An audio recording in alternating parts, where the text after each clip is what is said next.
So guys, big boss के घर के अंदर हुई रजत और शिल्पा मैम के बीच में फाइट और पहली बार शिल्पा मैडम को किसी ने फट्टू कहा। तो चलिए जानते हैं पूरा मुद्दा क्या है।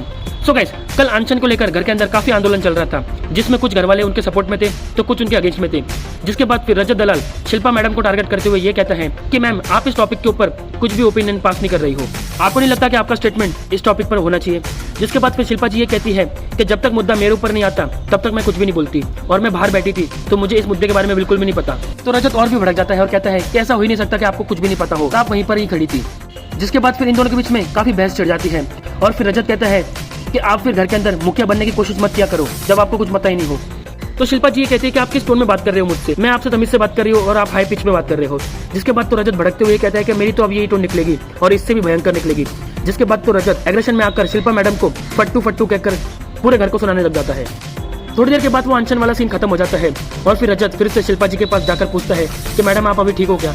तो शिल्पा जी रोते हुए ये कहती है कि कभी मुझसे किसी ने ऐसा बात नहीं करी है। तो रजत उनको वहां पर शांत करके ये कहता है कि मेरे बारे में कोई ग्रजेस मत रखिए और फिर यही सारी बातें एलिफिशा और सारा को बताकर ये कहता है कि क्या कोई 10 सेकंड के अंदर रोने लग जाएगा। और उन्होंने मुझसे कहा था कि मेरा इतना एक्सपीरियंस है, क्या मैं उनके एक्सपीरियंस को चाटूं अगर वो कोई मुद्दे पर बात ही नहीं कर रही हो तो। सो गाइस, रजत के ये सारे स्टेटमेंट शिल्पा जी को लेकर हमें काफी डिसरिस्पेक्टफुल लगे। आपका इसके ऊपर क्या ओपिनियन है हमें कमेंट करके जरूर बताइए।